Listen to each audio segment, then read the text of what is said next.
It's now time for Crime in the DMV. This is where we bring you the latest headlines from the week. Thanks for watching. I'm Sierra Fox. We start with a man shot and killed in a parking lot right near a daycare center in the district. Fox 5's Shamari Stone is in Southeast with this report. DC homicide detectives are here as a web of crime scene tape extends all across the street here on the 3200 block of Pennsylvania Avenue Southeast. Shoot across the street over there and you can see there is a black tent up.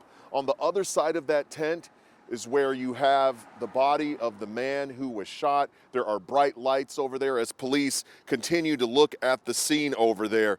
Let's roll some video. A forensics team combed through evidence in this gray sedan that has front end damage. Police found a man shot inside the car, unconscious and not breathing around 5:15 this evening, according to people in this neighborhood.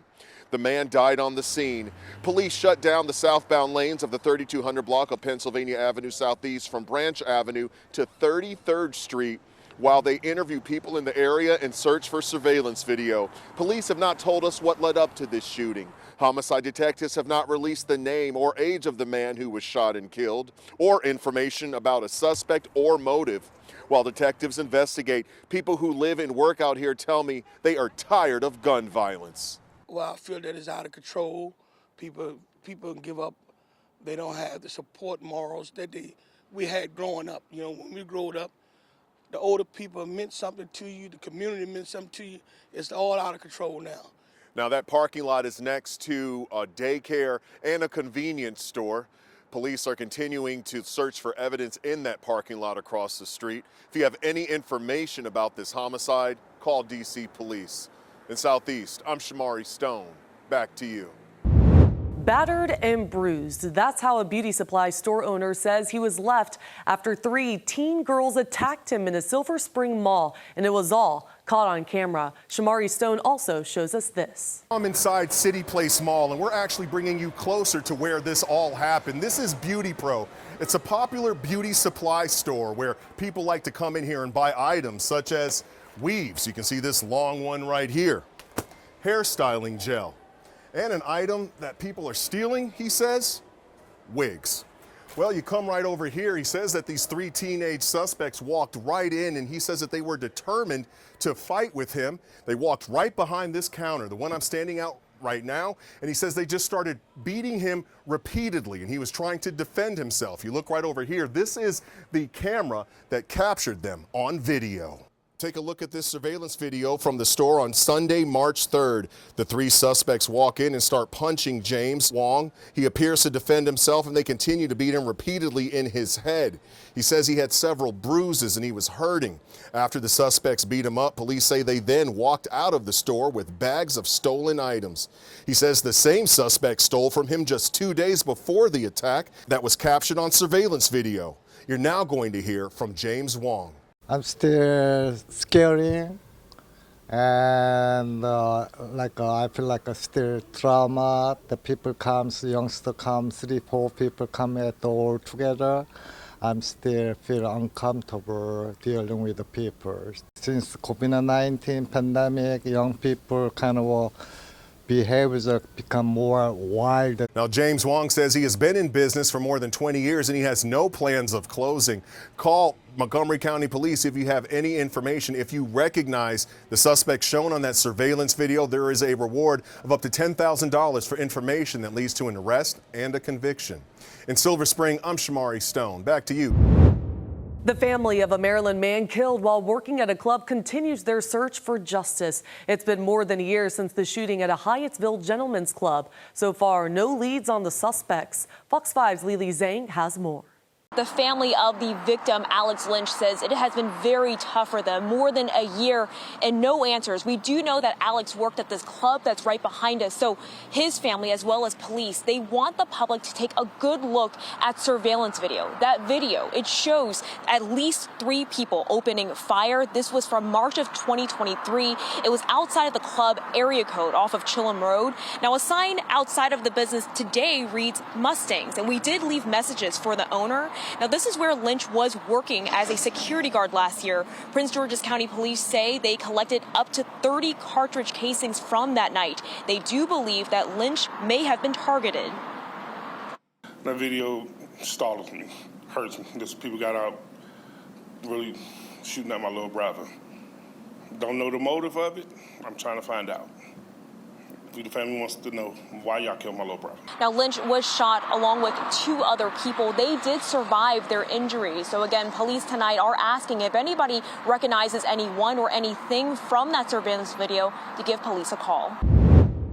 Now to a warning out of Montgomery County. Scammers are still targeting elderly victims, convincing them to convert cash into gold bars. We first told you about this scam back in March. A senior citizen conned out of nearly $1 million. Now police say there's been yet another victim. Fox 5's Homa Bash is in Silver Spring, where this latest arrest was made.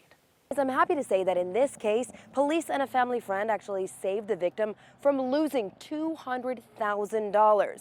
The key here, though, is spreading the word and educating seniors. The victims now have been Bethesda, Silver Spring, Leisure World. They're all over the county. Here's what State's Attorney John McCarthy and Montgomery County Police want you to know. Elderly victims are being hit over and over again with a wild scam that's conned people out of hundreds of thousands of dollars.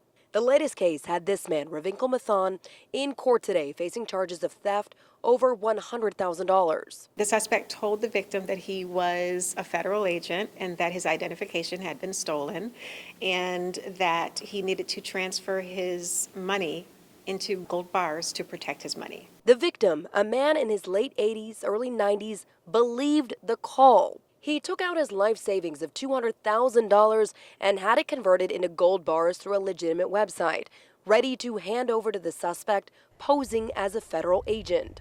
But thankfully, a family friend got word of what was happening and alerted police. Undercover cops set up a sting and arrested Mathan, a 26-year-old man claiming to be a German citizen, but with a history of travel in India. What we're seeing is that we do have suspects who are coming from other countries, and they are able to take these gold bars out of the country. They're able to go through TSA with these gold bars. And there have been more than a dozen reported victims in Montgomery County alone, including one in March, a 64-year-old woman living at Leisure World who lost $700,000. The suspect in that case, Wen Hui's son, indicted just today on 4 theft charges. I hope the alarm bells are going off and people that are in the senior community are listening to us. The reason scammers have switched from asking for straight cash or gift cards is because banks and retailers will alert if someone tries to take out a large sum of money. That's not the case with these gold bullion websites.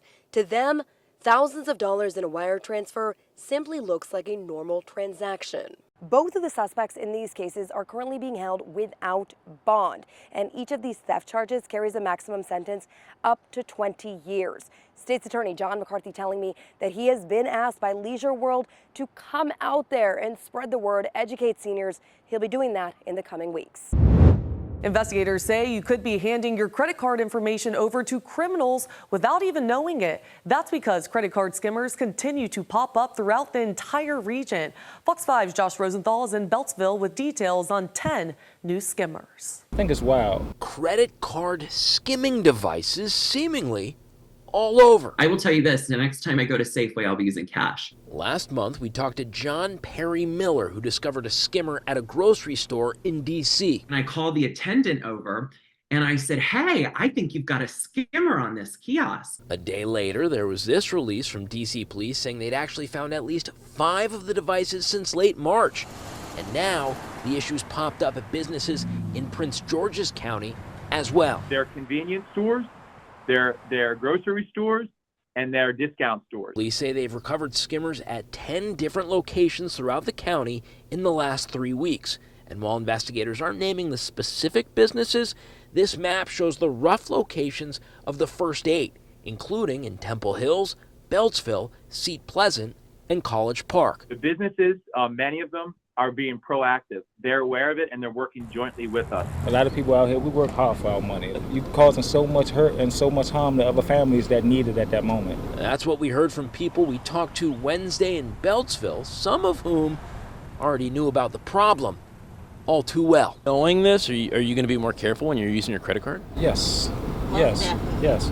Yes, I've started using cash again, and it's different. You started using cash for this reason? For this reason. Okay, so now the question is, What do? We use these things all over the place. Well, first and foremost, police say to use contactless payment any chance you get. And they say, this is a helpful tip, that stores that are the busiest, stores with the most foot traffic, those are the ones that are most likely to be targets. Well, that does it for this week's Crime in the DMV. Make sure you tune in next week to stay ahead with Fox 5 right here on Fox Local as we continue to bring you the latest updates.